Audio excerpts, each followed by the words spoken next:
Assalamualaikum warahmatullahi wabarakatuh.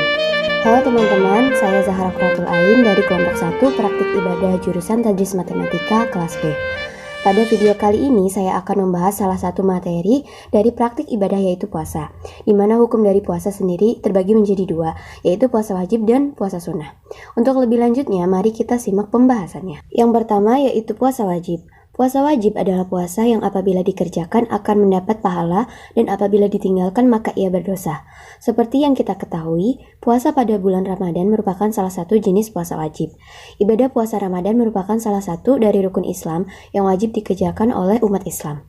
Perintah berpuasa ini tertera dalam surah Al-Baqarah ayat 185 yang artinya, barang siapa di antara kamu yang menyaksikan bulan Ramadan, maka hendaklah ia berpuasa pada bulan itu. Keutamaan puasa Ramadan sendiri antara lain yang pertama yaitu bulan pengampunan dosa, di mana bulan Ramadan merupakan bulan yang penuh berkah, sebab ini menjadi kesempatan manusia untuk bertaubat dan meminta ampun atas semua kesalahan yang pernah dilakukan. Berpuasa di bulan Ramadan dapat menghapus segala dosa-dosa di masa lalu. Yang kedua yaitu pahala berlipat ganda. Jadi segala ibadah dan amal kebaikan yang dilakukan selama bulan Ramadan akan diganjar dengan pahala yang berlipat ganda oleh Allah Subhanahu wa taala. Yang ketiga yaitu terkabulnya doa. Bulan Ramadan menjadi kesempatan bagi manusia untuk banyak berdoa dan memohon pertolongan kepada Allah Subhanahu wa taala, sebab doa-doa yang dipanjatkan selama bulan Ramadan lebih mustajab dari hari biasanya. Yang keempat yaitu Lailatul Qadar. Keutamaan bulan Ramadan selanjutnya adalah adanya satu malam yang penuh dengan kemuliaan di akhir malam-malam Ramadan, yaitu malam Lailatul Qadar. Malam ini dikatakan Rasulullah SAW lebih baik daripada 1000 bulan, karena bertepatan dengan waktu diturunkannya Al-Quran. Yang kelima yaitu mendapatkan syafaat. Ibadah puasa yang dilengkapi dengan membaca Al-Quran selama Ramadan juga mempunyai keistimewaannya sendiri. Orang yang berpuasa di siang hari dan membaca Al-Quran di malam hari akan mendapatkan syafaat di hari kiamat. Setiap muslim yang mengerjakan puasa harus menunaikan 2 rukun puasa. Rukun yang pertama yaitu niat puasa. Berniat sebelum melakukan ibadah wajib merupakan suatu keharusan termasuk puasa Ramadan. Nah, niat ini menunjukkan kejelasan ibadah yang akan ditunaikan. Hukumnya wajib meskipun hanya dalam hati. Sementara itu, menurut ulama mazhab Syafi'i, pelafalan niat sangat dianjurkan. Adapun niat puasa Ramadan yaitu nawaitu shaumal ghadin an adai fardi syahri ramadhani hadhis sanati lillahi ta'ala. Yang artinya, saya niat berpuasa esok hari untuk menunaikan fardu di bulan Ramadan tahun ini karena Allah Ta'ala.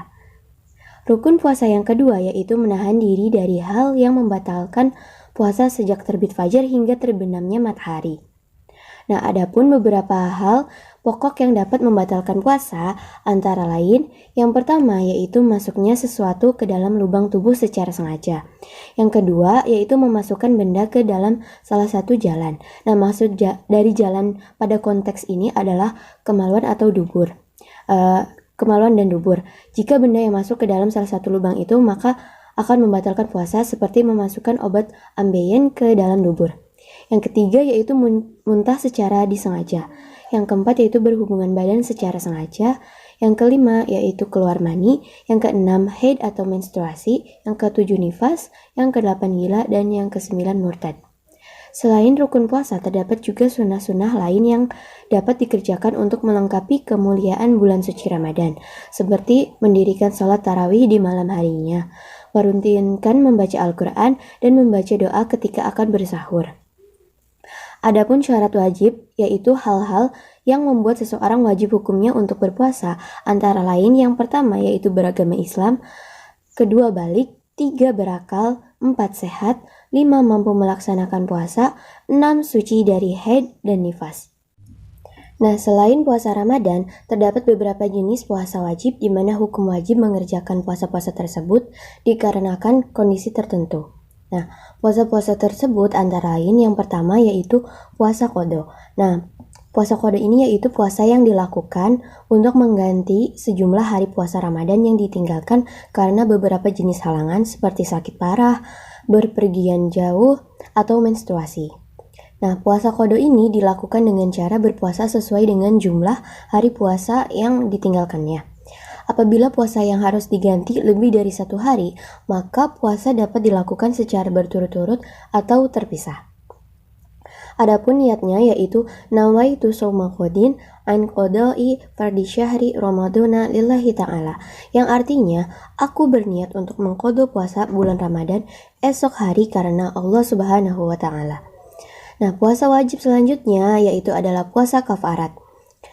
Jika seorang muslim secara sengaja merusak puasanya pada bulan Ramadan, terutama dengan melakukan hubungan seksual, maka wajib baginya untuk menjalankan kifarah udma atau kifarat besar dengan urutan kafarat atau denda, yaitu yang pertama harus memerdekakan hamba sahaya perempuan yang beriman dan bebas dari cacat yang mengganggu kinerjanya. Yang kedua, jika tak mampu maka ia harus berpuasa selama 2 bulan berturut-turut. Yang ketiga yaitu jika tidak mampu lagi, ia harus memberi makanan pokok di daerahnya kepada 60 orang miskin masing-masing sebanyak 1 mud atau kurang lebih sepertiga liter beras. Selanjutnya yaitu puasa saat haji dan umroh sebagai ganti dari penyembelihan hewan untuk fidyah. Nah, saat melaksanakan ibadah haji atau umroh, seorang muslim wajib membayar denda atau disebut dam jika melanggar langgaran ihram. Ada 4 kategori dam atau denda yang disebutkan Imam An-Nawawi dalam kitabnya dengan mengutip pendapat Imam Rafi'i.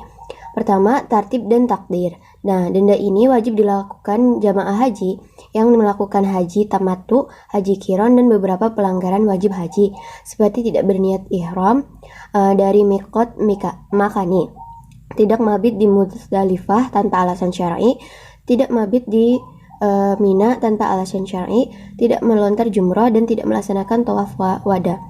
Tertib dan takdir ini dilakukan dengan menyembelih seekor kambing. Jika tak mampu menemukan kambing, maka dapat diganti berpuasa 10 hari dengan ketentuan 3 hari dilaksanakan saat pelaksanaan ibadah haji dan 7 hari sisanya di kampung halaman.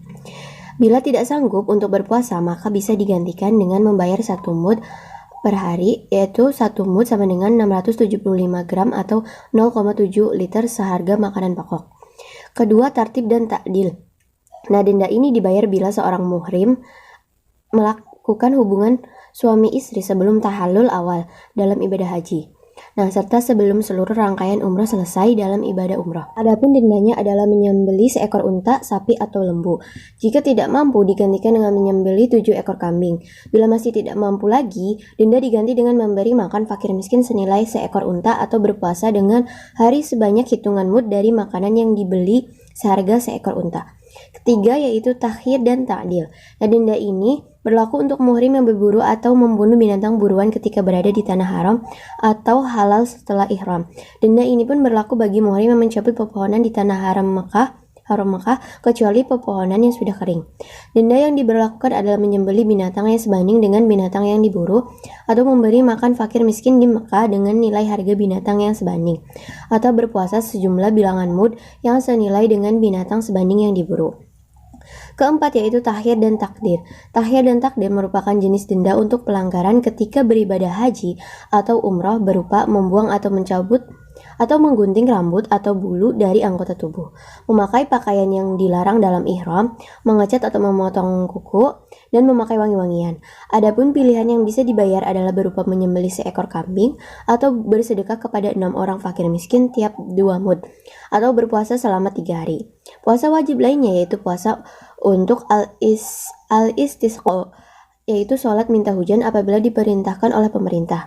Puasa dalam kaitannya dengan sholat minta hujan, jika ada perintah dari pemerintah, juga bisa menjadi wajib dilakukan menurut pendapat mazhab Syafi'i.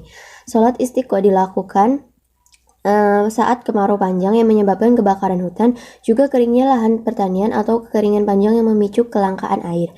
Yang terakhir yaitu puasa nazar. Puasa ini wajib dilakukan usai seseorang berjanji dan menyanggupi melakukan ibadah. Contohnya adalah ketika seseorang berkata, "Jika saya sembuh, saya akan berpuasa," maka nazar itu menjadi wajib untuk dilakukan. Hukum puasa selanjutnya yaitu puasa sunnah, yang apabila dikerjakan akan mendapat pahala dan apabila ditinggalkan tidak berdosa. Nah, puasa sunnah ini diantaranya yang pertama yaitu puasa Syawal, di mana untuk menyempurnakan puasa Ramadan kita bisa mengerjakan ibadah puasa sunnah di luar bulan Ramadan. Dan puasa sunnah yang paling dekat dengan Ramadan adalah puasa Syawal selama 6 hari.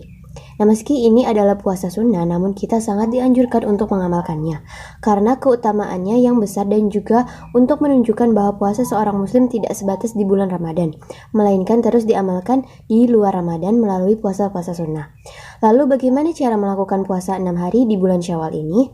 Niat puasa Syawal 6 hari untuk memantapkan hati dalam menjalankan setiap ibadah dianjurkan bagi setiap umat muslim untuk melafalkan niat. Begitu juga ketika hendak menjalankan puasa Syawal, dianjurkan untuk membaca niat puasa Syawal 6 hari, yaitu nawaitu shauma ghadin an adai sunnati syawali lillahi ta'ala. Pada dasarnya, tata cara puasa Syawal sama dengan puasa Ramadan dan puasa sunnah lainnya, yaitu dengan menahan diri dari makan, minum, serta hal-hal yang dapat membatalkan puasa mulai dari terbitnya fajar hingga terbenamnya matahari. Oleh karena itu, seseorang boleh saja jika ingin berpuasa 3 hari, 4 hari, 5 hari. Misalnya setelah Idul Fitri, nah baik secara berturut-turut ataupun tidak, karena puasa sunnah ini ada kelonggaran. Namun apabila seseorang berpuasa Syawal hingga keluar waktu bulan Syawal karena bermalas-malasan, maka dia tidak akan mendapatkan ganjaran puasa Syawal. Menurut Riyadus Sholihin, apabila seseorang memiliki halangan untuk berpuasa seperti sakit, dalam keadaan nifas atau musafir, sehingga tidak berpuasa Syawal 6 hari, maka diperbolehkan untuk mengqadha puasa Syawal di bulan Dzulqa'dah. Menunaikan qadha terlebih dahulu jika seseorang memiliki qadha puasa Ramadan, maka lebih baik untuk menunaikannya terlebih dahulu daripada mengamalkan puasa Syawal. Ini karena perkara yang wajib harus diutamakan dari perkara yang sunnah. Selain itu, untuk mendapatkan pahala seperti puasa setahun penuh, maka seseorang harus menunaikan tanggungan puasa Ramadannya. Dan jika seseorang mengerjakan puasa Syawal terlebih dahulu dengan masih memiliki tanggungan puasa, maka puasa yang dikerjakannya dianggap sebagai puasa sunnah mutlak, yaitu puasa sunnah biasa, dan tidak mendapatkan ganjaran puasa Syawal, karena kita kembali ke perkataan Nabi Shallallahu Alaihi Wasallam dalam hadis sebelumnya, yaitu barang siapa berpuasa Ramadan. Keutamaan puasa Syawal yang pertama yaitu menggenapkan ganjaran berpuasa setahun penuh. Yang kedua yaitu menutup kekurangan dan menyempurnakan ibadah wajib. Ketiga, menjadi tanda diterimanya amalan puasa Ramadan. Yang keempat, menjadi penanda bahwa ibadahnya kontinu. Puasa sunnah selanjutnya yaitu puasa Asyura dan Tasu'a. Nah, bulan Muharram berasal dari kata haram yang artinya suci atau terlarang. Sejak zaman dulu pada bulan ini terdapat larangan untuk berperang dan membunuh. Larangan itu terus berlaku hingga masa Islam, maka dari itu bulan Muharram identik dengan salah satu bulan haram. Terdapat beberapa amalan sunnah yang bisa kita lakukan pada bulan Muharram, di antaranya yang sering kita dengar adalah sunnah berpuasa Tasu'a dan puasa Asyura yang dilaksanakan setiap tanggal 9 dan 10 Muharram. Rasulullah menyampaikan berpuasa pada 10 Muharram akan bisa mengampuni dosa-dosa selama 1 tahun. Asyura artinya adalah bilangan atau tanggal 10, dan budaya puasa Asyura ini telah lebih dulu dilakukan Rasulullah beserta keluarga dan kerabatnya sebelum turun perintah puasa wajib Ramadan. Setiap menjelang hari Asyura, Rasulullah selalu mengingatkan sahabat dan kerabatnya untuk berpuasa. Namun suatu hari, sahabat mendapati bahwa hari Asyura ini bertepatan pula dengan hari agung milik kaum Nasrani dan Yahudi. Maka sahabat hendak mengurungkan niat berpuasa di hari Asyura tersebut. Mendengar keresahan sahabat, Rasulullah bersabda, sebagaimana dikutip dalam kitab Riyadus Sholihin, yang artinya apabila usiaku sampai tahun depan maka aku akan berpuasa pada hari ke-9. Namun belum sampai cita-citanya terwujud untuk melaksanakan puasa Tasu'a. Rasulullah sudah menghadapi ajalnya. Hadis di atas adalah hadis yang menjadi landasan adanya pelaksanaan sunnah berpuasa pada hari Tasu'a, yakni pada tanggal 9 Muharram, tepat 1 hari sebelum puasa hari Asyura. Maka 2 hari tadi termasuk di antara hari yang ditekankan berpuasa di bulan Muharram. Selain bulan Muharram, terdapat pula 3 bulan yang dimuliakan oleh Allah Subhanahu wa Ta'ala, yakni bulan Dzulqa'dah, Dzulhijjah, dan Rajab. Barang siapa yang melakukan amalan-amalan ibadah selama 4 bulan Muharram, maka dilipat gandakan pahalanya. Niat puasa Asyura yaitu nawaitu shauma fi yaumi Asyura sunnatan lillahi ta'ala. Sedangkan niat puasa Tasu'a yaitu nawaitu shauma ghadin an adai sunnati Tasu'a sunnatan lillahi ta'ala. Yang tiga yaitu puasa Senin Kamis. Dalam Islam, Senin adalah salah satu hari yang mempunyai begitu banyak keberkahan. Banyak peristiwa penting juga yang terjadi di hari Senin, salah satunya yakni kelahiran Nabi Muhammad SAW. Rasulullah SAW diketahui juga terbiasa melakukan puasa di hari Senin. Dalam sebuah riwayat, Rasulullah SAW menyebut hari Senin dan Kamis adalah hari diangkatnya amalan, karenanya pada hari Senin dan Kamis disunahkan umat Islam untuk mengerjakan puasa. Tata cara pelaksanaan puasa Senin Kamis tak berbeda jauh dengan puasa Ramadan. Hanya saja menjadi pembedanya adalah bacaan niat puasa sunnah Senin Kamis. Lantaran bagaimana bacaan niat puasa sunnah Senin dan Kamis berbeda dengan puasa Ramadan. Niat puasa sunnah Senin bisa dilafalkan di waktu malam. Umat Islam juga bisa melafalkannya saat fajar tiba. Niat puasa pada hari Senin yaitu nawaitu shauma yaumal itsnaini sunnatan lillahi ta'ala. Niat puasa di hari Kamis yaitu nawaitu shauma yaumal khamisi sunnatan lillahi ta'ala. Nah, itu dia pembahasan dari macam-macam puasa. Kurang-kurangnya saya mohon maaf. Semoga bermanfaat. Wassalamualaikum warahmatullahi wabarakatuh.